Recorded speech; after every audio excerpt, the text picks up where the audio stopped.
एक बहुत बड़े शहर में जहाँ हर कोई अमीर बनने की होड़ में लगा रहता था, एक बेहद कंजूस सेठ रहता था जिसका नाम धनपत राय था। धनपत राय के पास अथाह धन था, लेकिन वह 1 रुपया भी खर्च करने से पहले 10 बार सोचता था। वह इतना कंजूस था कि पुराने कपड़े पहनता था और कभी भी किसी को भी 1 पैसे की मदद नहीं करता था। उसका एक ही लक्ष्य था, बस पैसे बचाना और उन्हें गिनना। एक दिन धनपत राय अपने खेतों का निरीक्षण करने गया। उसने देखा कि उसके सबसे अच्छे खेत में, जहाँ अक्सर अच्छी फसल होती थी, एक अजीबोगरीब कद्दू उगा हुआ था। यह कद्दू इतना बड़ा था कि आज तक उसने ऐसा कद्दू नहीं देखा था। यह चमक रहा था और उसमें से हल्की हल्की रोशनी निकल रही थी। धनपत राय को लगा कि यह कोई खास कद्दू है और इससे उसे बहुत पैसा मिलेगा। वह उसे सावधानी से घर ले आया। रात को जब वह कद्दू को निहार रहा था, उसने सोचा कि इसे बेचकर वह ढेर सारे पैसे कमाएगा। लेकिन तभी उसे भूख लगी। उसकी कंजूसी इतनी थी कि वह रसोई में जाकर कुछ बनाना भी नहीं चाहता था। उसने सोचा कि क्यों ना इस कद्दू का एक छोटा सा टुकड़ा चख लिया जाए। जैसे ही उसने कद्दू का एक छोटा सा टुकड़ा काटा, एक अद्भुत घटना हुई। कद्दू में से सोने के सिक्के निकलने लगे। धनपत राय की आंखें फटी की फटी रह गईं। उसने खुशी के मारे नाचते हुए और टुकड़े काटे और हर बार सोने के सिक्कों की बौछार होती रही। उसने रात भर कद्दू काटा और सुबह तक उसका कमरा सोने के सिक्कों से भर गया। अब धनपत राय बहुत अमीर हो गया था, लेकिन उसकी कंजूसी अभी भी बरकरार थी।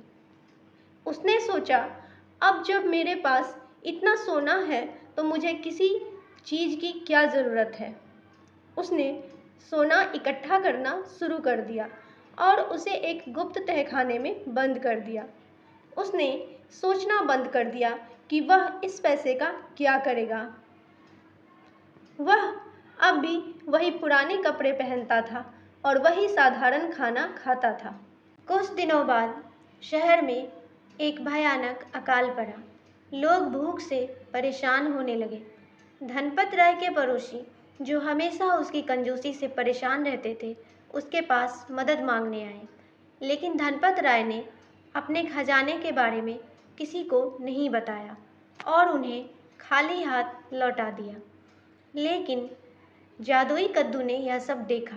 एक रात जब धनपत राय गहरी नींद में सो रहा था, जादुई कद्दू में से एक आवाज़ निकली। सेठ धनपत राय, तुमने अपने धन का सही उपयोग नहीं किया। तुमने सिर्फ इसे जमा किया, लेकिन किसी की मदद नहीं की। धन तभी सार्थक होता है जब उसे अच्छाई के काम में लगाया जाए। जैसे ही यह आवाज़ बंद हुई, सोने के सिक्के धीरे धीरे रेत में बदलने लगे।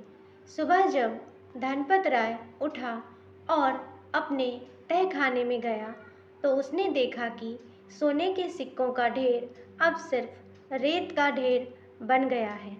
वह रोने लगा, चिल्लाने लगा।